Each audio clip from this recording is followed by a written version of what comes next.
여기서 중요한 포인트가 하나 있는데요.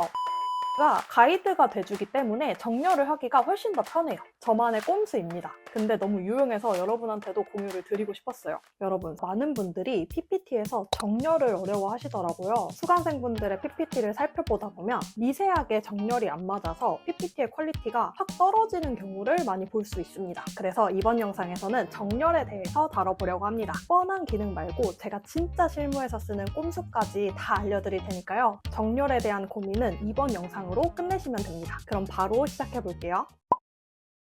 일단은 여러분 꼭 지정을 해줘야 될 것이 있는데요. 이렇게 상단에 정렬 기능을 고정시켜두는 것입니다. 정렬 기능을 상단에 고정을 시켜두면 우리가 정렬을 할 때마다 도형 서식에서 맞춤, 이쪽에서 정렬을 따로 지정할 필요 없이 이렇게 클릭 한 번이면 정렬이 되니까 훨씬 더 빠르게 PPT 제작을 할 수가 있습니다. 윈도우 PPT 같은 경우에는 홈 옆에 보시면 파일 탭이 따로 있을 거예요. 파일에서 옵션에 들어가셔서 빠른 실행 도구 모음에 들어가 줍니다. 그러면 이런 창이 뜨는데요. 여기서 왼쪽에서 정렬 기능을 오른쪽으로 옮겨주시면 됩니다. 이쪽에 있는 기능들은 PPT 만들면서 자주 쓰게 되는 기능들이니까 상단에 고정을 시켜두시는 것을 추천을 드리고요. 이 기능들은 제가 정리해서 더보기란에 남겨두도록 하겠습니다. 만약에 왼쪽에 내가 오른쪽으로 옮기고자 하는 기능이 없다 하시면은 명령 선택에서 모든 명령에 들어가 주시면 됩니다. 그러면 PPT의 모든 기능을 가나다 순으로 볼 수가 있어서 여기서 기능을 찾아서 오른쪽으로 옮겨주시면 됩니다.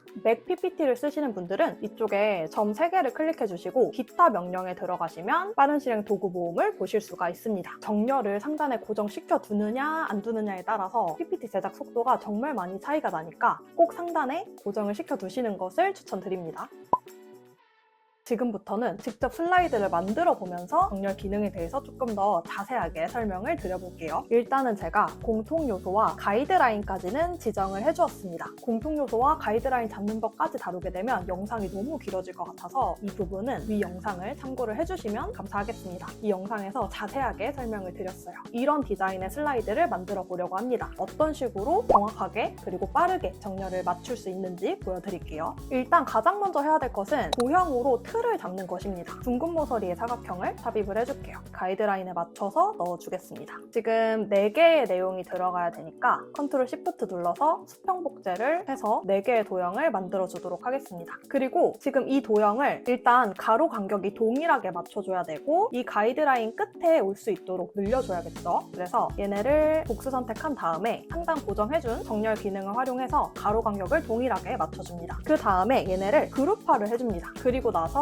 이렇게 오른쪽으로 쭉 드래그를 해서 가이드라인에 맞춰줍니다. 왜 그룹화를 해주냐면 그룹화를 안 한 상태에서 이렇게 오른쪽으로 끌어오면 이 개체들이 개별적으로 인식이 되다 보니까 이런 식으로 도형이 늘어나요. 그런데 그룹화를 해주면 이 그룹화가 된 도형이 하나의 요소로 인식이 되면서 이렇게 가운데 간격을 유지한 상태에서 도형이 자연스럽게 늘어납니다. 이렇게 도형으로 틀을 먼저 잡아주었고요. 지금 가이드라인에 맞춰서 도형을 넣어줬는데 뭔가 도형이 제가 생각했을 때 너무 긴 느낌인 거예요. 그래서 살짝만 높이를 줄여주었습니다. 도형을 가이드라인에 맞춰서 넣는 게 가장 좋긴 하지만 만약에 크기가 너무 크게 느껴진다 하면은 조금씩 줄여주셔도 괜찮습니다. 가이드라인 안쪽에만 이 요소들이 들어올 수 있도록 디자인을 해주시면 됩니다. 그래서 이렇게 크기까지 조절을 해주었고요. 이 도형의 서식을 지정을 해줄게요. 우클릭해서 개체 서식에 들어가지고 채우기는 흰색으로 넣어주고 투명도도 살짝만 적용해줄게요. 그리고 선에 그라데이션을 적용을 해줬습니다. 그냥 실선이 아니라 그라데이션 선을 적용을 해주고 방향을 선형 대각선 왼쪽 위에서 오른쪽 아래로 떨어질 수 있게 지정을 해준 다음에 양 끝에 있는 중지점의 투명도를 100%, 가운데 있는 2개의 중지점의 투명도를 0으로 설정을 하면 이런 식으로 테두리 디자인을 할 수가 있습니다. 뭔가 디자인에 포인트를 주고 싶을 때 저는 이 방법을 많이 활용을 하거든요. 과하지 않으면서도 좀 있어 보이는 느낌을 줄 수가 있습니다. 그리고 그림자 효과도 살짝 주었는데 그림자의 색을 이 메인 컬러로 지정을 해주었고 투명도는 85% 그리고 흐리게 값을 25포인트로 좀 넉넉하게 값을 줘서 흩뿌려지는 듯한 느낌을 주었습니다. 제가 이 자료도 다 공유를 드릴 예정이니까 그라데이션의 값이나 중지점의 위치 이런 것들을 참고하셔서 디자인 해보셔도 좋을 것 같습니다. 자, 이렇게 도형 디자인까지 해주었으면 하나의 도형을 한번 디자인을 해볼게요. 제가 지금 이쪽에 내용을 써둔 상태이고요. 먼저 삽입해서 텍스트 상자를 가져와서 디자인을 해주겠습니다. 이번 슬라이드에서는 나눔 스퀘어 네오 폰트를 활용을 했습니다. 이 키워드는 강조가 돼야 되니까 그라데이션 채우기를 넣어주려고 합니다. 중지점은 2개만 남겨주고 일단 모든 중지점의 색을 이 메인 컬러로 바꿔준 다음에 한쪽 중지점의 색만 밝기를 좀 낮춰줄게요. 그리고 방향은 그냥 오른쪽으로 잡아주면 이런 식으로 자연스럽게 막 튀진 않지만 은은하게 깊이감을 더해주는 그런 그라데이션을 넣어줄 수가 있습니다. 살짝 자간이 넓은 것 같아서 4.7 정도 이렇게 줄여주고 여기 이제 아이콘을 넣어줄 거라서 이렇게 원을 넣어줬고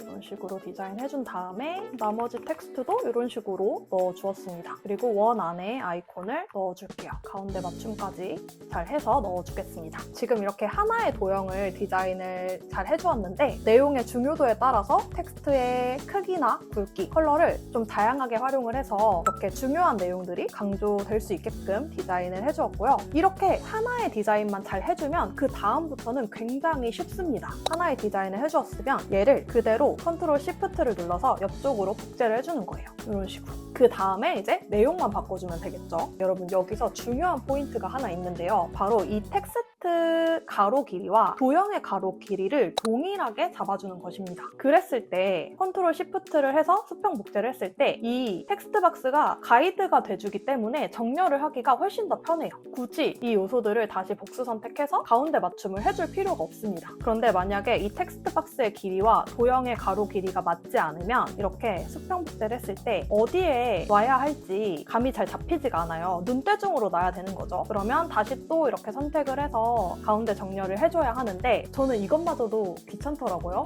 그래서 저만의 꼼수입니다. 근데 너무 유용해서 여러분한테도 공유를 드리고 싶었어요. 그래서 이렇게 항상 텍스트 박스 길이를 도형의 길이와 맞춰주시는 것을 추천을 드립니다. 모든 텍스트 박스를 다 도형의 길이와 맞출 필요 없이 얘 하나만 똑같이 맞춰줘도 돼요. 그러면 이렇게 수평 복제를 할 때 이 텍스트 박스를 기준으로 배치를 할 수가 있겠죠. 이렇게 해주셨으면 이제 내용과 아이콘만 바꿔주시면 됩니다. 내용을 바꿔주었고 이제 이 아이콘도 바꿔줄 건데 아이콘 바꿀 때 여러분 새롭게 삽입하지 마시고 아이콘 우클릭해서 그래픽 변경 파일에서 눌러주시고 새로운 아이콘을 클릭해주시면 이렇게 기존의 아이콘이 있던 자리에서 이미지만 변경이 되기 때문에 새롭게 크기와 위치를 지정을 해줄 필요가 없습니다. 그 다음에 색깔만 이렇게 바꿔주면 되겠죠. 그리고 나머지 내용도 똑같이 이렇게 수평 복제해서 딱 맞춰준 다음에 내용만 바꿔주면 되겠죠. 빠르고 정확하게 정렬을 하면서 디자인을 할 수 있는 방법입니다. 그리고 이렇게 아이콘을 넣어줄 때 그냥 넣는 것보다는 동일한 서식의 도형 안에 넣어주면 디자인이 제각각인 아이콘을 넣더라도 조금 더 통일감 있는 디자인을 하실 수가 있습니다. 이것도 한번 활용을 해보시면 좋을 것 같아요. 완성본을 보여드리면 이런 식으로 슬라이드를 디자인하실 수가 있습니다.